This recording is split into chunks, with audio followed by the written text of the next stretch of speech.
कुछ अमंगल होता रहे, संदेह हो जाता है। लोग बात कह भी देते हैं कि अवश्य ही शनि का कोई प्रकोप है।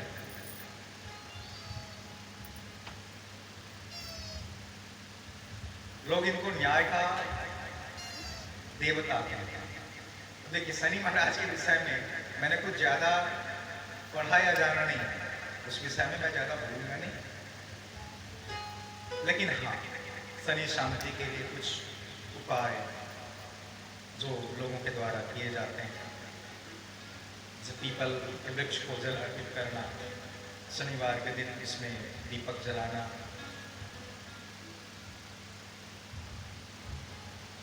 मानस के अंतर्गत सुंदरकांड का पाठ करना या फिर हनुमान चालीसा का पाठ करना,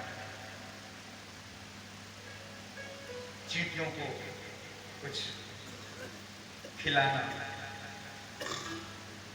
इस पर हमें बता दें। लेकिन इस मामले में सबसे सर्वोत्तम उपाय है हनुमान जी की आराधना। जो हनुमान जी की आराधना करते हैं ना मनोज भाई, उन पर शनि महाराज कभी भी अपनी कुदृष्टि नहीं डालते। कारण संत बतलाते हैं कि जब हनुमान जी महाराज समुद्र लांघ कर मां भगवती सीता का पता लगाने के लिए लंका पहुंचे और लंका में वो मां सीता को ढूंढ रहे।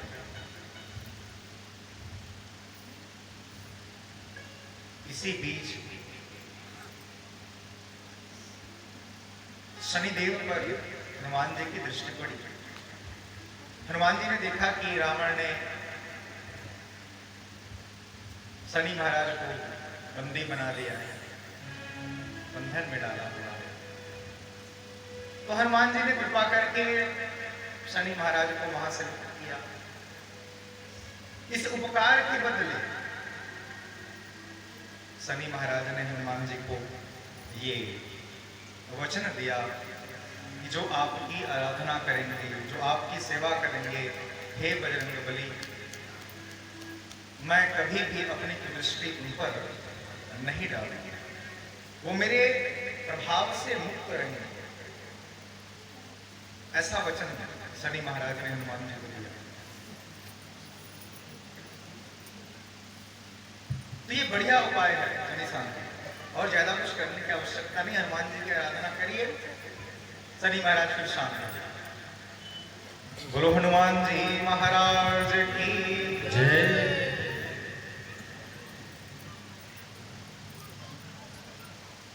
यदि कभी किसी को लगे कि हमें नवग्रहों की बाधा है,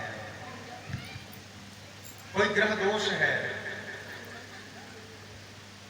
तो विद्वानों का यह मत है बंधुओं कि मां भगवती की आराधना से ग्रहों के वो दुष्प्रभाव शांत हो जाया। थोड़ा सा आप सुनिए कि मां के किस रूप की, किस नाम की सेवा से कौन से ग्रह अनुकूल होते हैं। देखिए, नवरात्र के प्रथम दिवस शैलपुत्री नाम से मां की आराधना की जाती है, और इस आराधना से ग्रहों में सूर्य नारायण ये अनुकूलता प्रदान करता है। मां शैलपुत्री की आराधना करने से सेहत और सफलता, सुख इनकी प्राप्ति। द्वितीय रूप है माता का ब्रह्मचारिणी। इस दिन द्वितीय दिवस इनकी सेवा करने से किसी जातक को अगर राहु का दोष है तो वो दोष शांत होता है। तनाव, दरिद्रता और मानसिक परेशानी से उस भक्त को मुक्ति मिली। मां का तृतीय रूप चंद्रग्रहण। इनकी आराधना से केतु ये अनुकूल होते हैं, सुख और सौभाग्य की प्राप्ति होती है माँ के इस रूप के पूजन से। चौथा है कुष्मांडा, इनकी सेवा से चंद्र अनुकूल होते हैं, मनोबल की वृद्धि होती है। माँ का पंचम स्वरूप स्कंद माता, पंचम दिवस पंचमी के दिन, आज पंचमी है, आज पंचमी, कल तृतीय और चतुर्थी दोनों एक साथ, आज पंचमी। और आज के दिन माँ की पूजा स्कंद माता के नाम से की जाती है। मंगल ये ग्रह इस दिन की आराधना से अनुकूल होते हैं।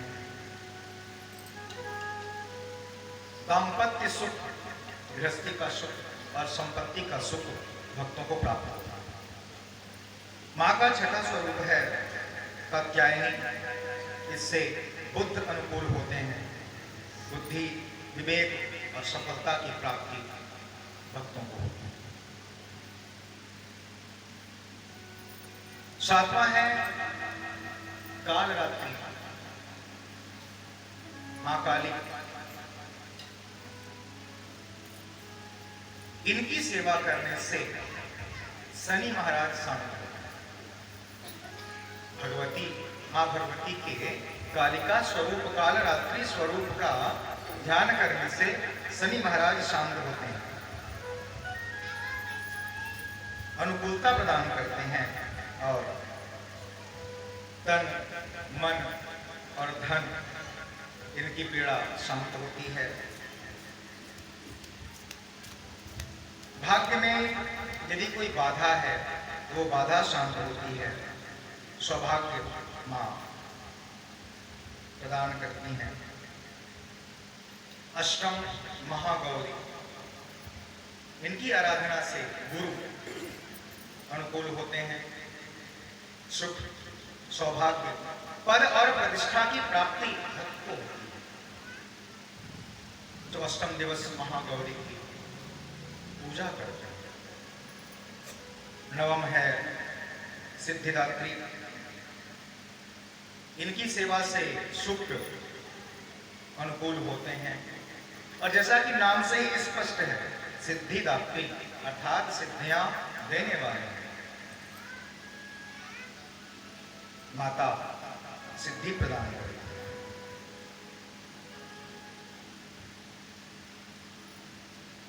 इस प्रकार इस नवरात्र में 9 दिनों तक माँ के विभिन्न नामों से जो भक्त उनकी सेवा करते हैं, जीवन से ग्रह बाधाएं दूर होती हैं, शांत होती हैं। अष्ट सिद्धियों की प्राप्ति होती है। सिद्धियां क्या?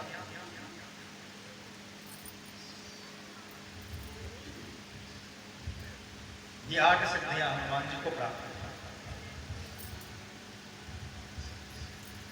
गरिमा, गरिमा, चैव लहिमा महिमा तथा प्राप्ति प्राकाम्य सित्वम वसित्वम चाष्ट सिद्ध।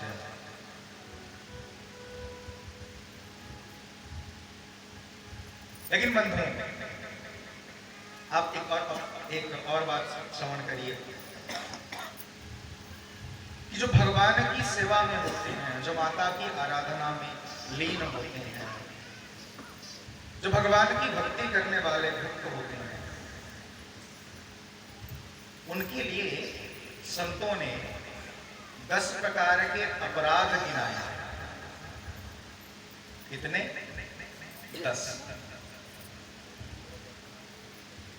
भगवान की सेवा करने वाले व्यक्ति को, माँ भगवती की आराधना करने वाले व्यक्ति को, जो भगवान का नाम जपते हैं, ऐसे भक्तों को इन 10 अपराधों से दूर रहना चाहिए। इसको 10 नामापराध की संज्ञा दी जाती है। नाम अपराध ये भक्ति पथ में बाधक होते हैं। प्रेम से कहिए श्री राधे। संक्षेप में मैं आपको समर्पणाम। 10 नामापराध में सर्वप्रथम है संत पुरुषों की निंदा।